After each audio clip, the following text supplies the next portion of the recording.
இரட்சகருமாகிய இயேசு கிறிஸ்துவின் நாமத்தினால் மீண்டும் உங்கள் ஒவ்வொருவரையும் வாழ்த்துகிறேன். இந்த நாளிலும் உங்கள் ஒவ்வொருவருக்கும் கிறிஸ்துமஸ் நல் வாழ்த்துக்களை தெரிவித்துக் கொள்ளுகிறேன். இந்த நாளிலும் வேதத்திலிருந்து ஒரு சிறிய ஆலோசனைக்காக எடுத்துக்கொண்ட வேத பகுதியானது மத்தேயு எழுதின சுவிசேஷம் 2வது அதிகாரம் 10வது வசனம்.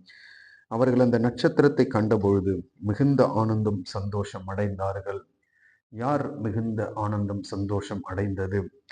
ஏரோது ராஜாவின் நாட்களிலே யூதாயாவில் உள்ள பெத்லெகேமிலே இயேசு கிறிஸ்து பிறந்த பொழுது கிழக்கிலிருந்து சாஸ்திரிகள் எருசலேமுக்கு வந்து என்று முதல் வசனம் சொல்லுகிறது. சாஸ்திரிகளுக்கு கிழக்கிலே தங்கியிருக்கும் பொழுது இயேசு கிறிஸ்துவின் பிறப்பு அவர்களுக்கு அறிவிக்கப்படுகிறது. அவர்கள் கிழக்கிலிருந்து புறப்பட்டு ஆண்டவராகிய இயேசு கிறிஸ்துவை பார்க்க எருசலேமுக்கு பிரயாணப்பட்டு வருகிறார்கள். அவர்கள் வரும்பொழுது அவர்கள் கிழக்கிலிருந்து புறப்பட்ட பொழுது நட்சத்திரமானது அவர்களை வழி நடத்தி கொண்டு வருகிறது. இந்த நட்சத்திரம் ஏறக்குறைய 1.5 ஆண்டுகளுக்கு மேலாக அல்லது 2 ஆண்டுகளுக்குள்ளாக அவர்கள் இந்த பிரயாணத்தை செய்திருக்க கூடும் என்று சொல்லப்படுகிறது. அவர்கள் கிழக்கிலிருந்து எருசலேமுக்கு அவ்வளவு நாட்கள் பிரயாணப்பட்டு வருகிறார்கள். ஏனென்றால் ஆண்டவராகிய இயேசு கிறிஸ்துவை பார்க்கும்படியாக அவர்கள் புறப்பட்டு வந்த அந்த நாட்கள், இவ்வளவு நாட்கள் கடந்து அவர்கள் வரும்பொழுது இப்பொழுது எருசலேமுக்கு வந்து சேர்ந்து விட்டார்கள். எருசலேமில் வந்து சேர்ந்த உடனே நேராக ஏரோதின் அரண்மனைக்கு போகிறார்கள். ஏனென்றால் அவர்கள் நினைத்தது ராஜா அரண்மனையில இருப்பார் என்று, பிறந்திருப்பார் என்று அரண்மனை நோக்கி போகிறார்கள். அந்த இடத்திற்கு போகும்போது அவர் அங்கே இல்லை. அவர் தன்னுடைய வீட்டிலே வைக்கப்பட்டிருக்கிறதை ஏரோதின் மூலமாய் அறிந்து கொண்டு அவர்கள் என்ன செய்கிறார்கள்? அங்கிருந்து மீண்டும் புறப்பட்டு ஆண்டவராகிய இயேசு கிறிஸ்து வைக்கப்பட்ட அவருடைய வீட்டுக்கு கடந்து போகிறார்கள். இவர்களை வழி நடத்தி கொண்டு வந்த அந்த நட்சத்திரம் என்ன செய்கிறது? அரண்மனைக்கு மேலே காத்து கொண்டிருக்கிறது. இவர்கள் வந்தவுடனே மீண்டும் இவர்களோடு அந்த நட்சத்திரமும் பிரயாணப்படுகிறது. இப்ப அந்த நட்சத்திரம் எந்த நோக்கத்திற்காக கிழக்கிலிருந்து புறப்பட்டதோ அந்த நட்சத்திரம் அவர்களை ஆண்டவராகிய இயேசு கிறிஸ்து இருந்த அந்த வீட்டில கொண்டு வந்து சேர்க்க வேண்டும். அந்த வேலையை இது செய்து முடித்தாயிற்று. அவர்களை சரியா எங்கு கொண்டு வந்து சேர்க்க வேண்டுமோ அங்கே கொண்டு வந்து சேர்த்து விட்டது. இப்பொழுது அவர்கள் என்ன செய்கிறார்கள்? உள்ளே போய் ஆண்டவரை பணிந்து கொள்ளுகிறார்கள் என்று அடுத்த வசனத்திலே நாம் பார்க்கிறோம். இந்த வசனத்திலே நாம் வாசிக்கிறோம். இந்த நட்சத்திரனுடைய பங்கு என்னவென்றால், இந்த நட்சத்திரம் அவர்களை கிழக்கிலிருந்து வழி நடத்தி எருசலேமுக்கு ஆண்டவராகிய இயேசு கிறிஸ்து இருந்த அந்த வீட்டிலே கொண்டு வந்து சேர்க்க வேண்டும்.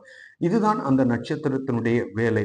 அது மாத்திரமல்ல, நாம் 9வது 10வது வசனத்திலே நாம் வாசிக்கிறோம். அவர்கள் அந்த நட்சத்திரத்தை கண்ட பொழுது மிகுந்த ஆனந்தம் சந்தோஷம் அடைந்தார்கள். அவர்கள் வந்தார்கள், அரண்மனைக்கு போனார்கள். போய்விட்டு அவர்கள் மீண்டும் வெளியில வந்த பொழுது அவர்கள் மீண்டும் அந்த நட்சத்திரத்தை பார்க்கிறார்கள். அந்த நட்சத்திரத்தை கண்டவுடனே அவர்கள் இருதயத்தில் ஒரு சந்தோஷம், ஒரு மகிழ்ச்சி உண்டாகிறது. ஏனென்றால் இவ்வளவு தூரம் நடத்தி கொண்டு வந்த அந்த நட்சத்திரம் ஒருவேளை போய்விட்டிருக்குமோ என்ற ஒரு கேள்வி அவர்கள் இருதயத்தில் வந்திருக்க கூடும். ஆனால் அந்த நட்சத்திரம் போகவில்லை. அது அவர்களுக்காய் காத்து கொண்டிருக்கிறது.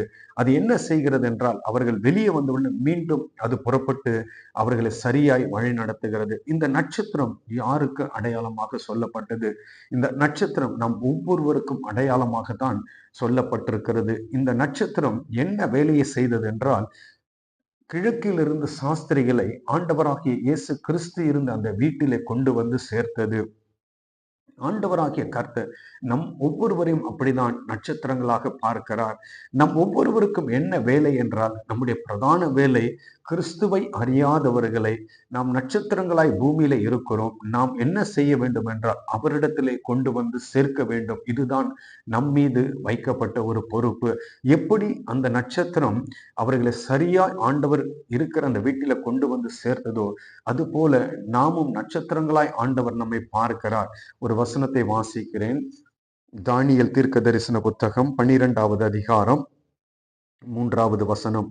ஞானவான்கள் ஆகாய மண்டலத்தின் ஒளியைப் போலவும், அநேகரை நீதிக்கு உட்படுத்துகிறவர்கள் நட்சத்திரங்களைப் போலவும் என்றென்றைக்கும் உள்ள சதா காலங்களில் பிரகாசிப்பார்கள்.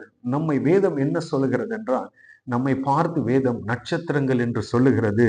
அது மாத்திரமல்ல, அநேகரை நாம் நீதிக்கு நேராய் நடத்துகிறவர்களாய் இந்த நட்சத்திரங்கள் காணப்படுமாம். அது மாத்திரமல்ல, சதா காலங்களிலும் இவர்கள் பிரகாசிப்பார்கள்.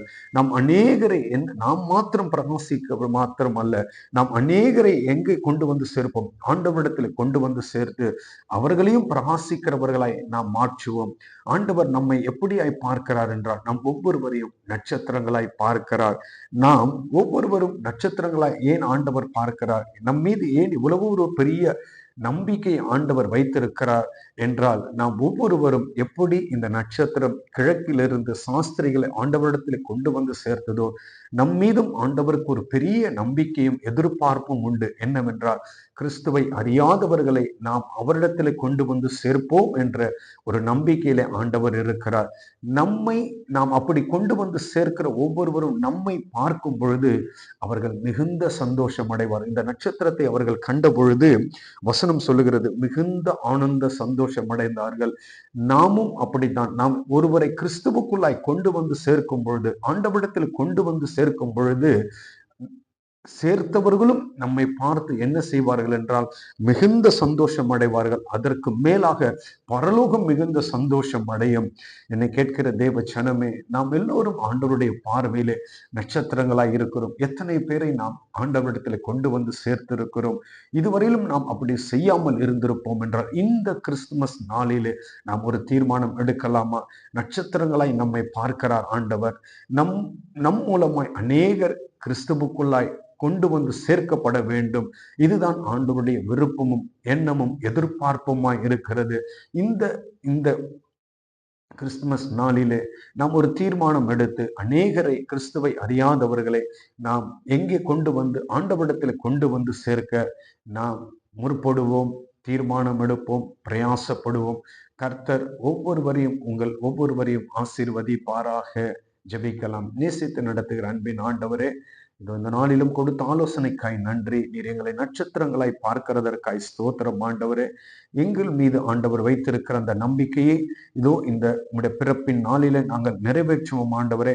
உம்மை அறியாத ஜனங்களிடத்திலே உம்மை சொல்லி நாங்கள் அவர்களை உம்மிடத்திலே கொண்டு வந்து சேர்க்கிறவர்களாய், உம்முடைய பிறப்பை குறித்து அவர்களுக்கு அறிவித்து அநேகரும் சமூகத்தில் கொண்டு வந்து சேர்க்கிறவர்களாய் நாங்கள் பிரயாசப்படுவோம். ஆண்டவர் எங்களுக்கு உதவி செய்வீராக.